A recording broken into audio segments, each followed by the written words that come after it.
ಪ್ರೀತಿಯ ನಾಗರಿಕ ಬಂಧುಗಳೇ, ಸಾಮಾಜಿಕ ಮತ್ತು ಶೈಕ್ಷಣಿಕ ಸಮೀಕ್ಷೆಯಲ್ಲಿ ನೀವು ಗಣಿತದಾರರನ್ನು ಕಾಯಬೇಕಾಗಿಲ್ಲ.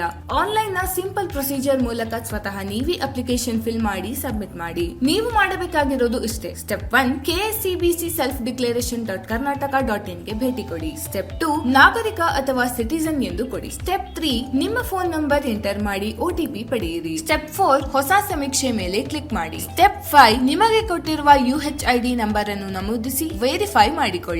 ಸ್ಟೆಪ್ 6 UHID ಸಂಖ್ಯೆ ಇಲ್ಲದಿದ್ದರೆ ಐ ಡೋಂಟ್ ಹ್ಯಾವ್ UHID ಮೇಲೆ ಕ್ಲಿಕ್ ಮಾಡಿ ಎಸ್ಕಾಂ ಖಾತೆ ಲಿಂಕ್ ಮಾಡಿ. ಸ್ಟೆಪ್ 7 ಸಮೀಕ್ಷೆಯಲ್ಲಿ ಭಾಗವಹಿಸುವವರ ಫೋಟೋ ಕ್ಲಿಕ್ ಮಾಡಿ ಅಪ್ಲೋಡ್ ಮಾಡಬೇಕು. ಸ್ಟೆಪ್ 8 ಆಧಾರ್ ಅಥವಾ ಪಡಿತರ ಅಥವಾ ಗುರುತಿನ ಚೀಟಿಯನ್ನ ಆಯ್ಕೆ ಮಾಡಿಕೊಳ್ಳಿ. ಸ್ಟೆಪ್ 9 ನಿಮ್ಮ ದಾಖಲೆಯ ನಂಬರ್ ಅನ್ನು ನಮೂದಿಸಬೇಕು. ಆಧಾರ್ ಬಳಸಿದರೆ OTP ಬರುತ್ತೆ ಅಥವಾ QR ಕೋಡ್ ಸ್ಕ್ಯಾನ್ ಮಾಡೋ ಮೂಲಕ ಫೇಸ್ ಕ್ಯಾಪ್ಚರ್ ಮಾಡಬಹುದು. ನಂತರ ಗೆಟ್ ಡಾಟಾ ಡೀಟೇಲ್ಸ್ ಮೇಲೆ ಕ್ಲಿಕ್ ಮಾಡಿ ಮುಂದುವರಿಯಬೇಕು. ಮನೆಯ ಮುಖ್ಯಸ್ಥರ EKYC ನಂತರ ಕುಟುಂಬ ಸದಸ್ಯರನ್ನು ಸೇರಿಸಲಾಗುತ್ತದೆ. ಸ್ಟೆಪ್ 10 ಸದಸ್ಯರನ್ನು ಸೇರಿಸಿ ಮೇಲೆ ಕ್ಲಿಕ್ ಮಾಡಿ EKYC ಪೂರ್ಣಗೊಳಿಸಿ. ಸ್ಟೆಪ್ 11 ರೇಷನ್ ಕಾರ್ಡ್ ನಲ್ಲಿರೋ ವ್ಯಕ್ತಿ ಮೃತಪಟ್ಟಿದ್ದರೆ ಡಿಸೆಸ್ಟ್ ಮೇಲೆ ಕ್ಲಿಕ್ ಮಾಡಿ. ಸ್ಟೆಪ್ 12 ಕುಟುಂಬ ಸದಸ್ಯರನ್ನು ಸೇರಿಸಿದ ಮೇಲೆ ಹೆಡ್ ಆಫ್ ಫ್ಯಾಮಿಲಿಯನ್ನು ಗುರುತಿಸಿ ಸರ್ವೆ ಪ್ರಾರಂಭಿಸಿ. ಸ್ಟೆಪ್ 13 ಪ್ರತಿಯೊಬ್ಬರ ಮಾಹಿತಿ ಪಡೆದ ನಂತರ ಕುಟುಂಬದ ಮಾಹಿತಿ ದಾಖಲು ಮಾಡಬೇಕು. ಸ್ಟೆಪ್ 14 ಕೇಳಿರುವ ಪ್ರಶ್ನೆಗಳಿಗೆ ಉತ್ತರ ಸಲ್ಲಿಸಿ ಮೇಲೆ ಕ್ಲಿಕ್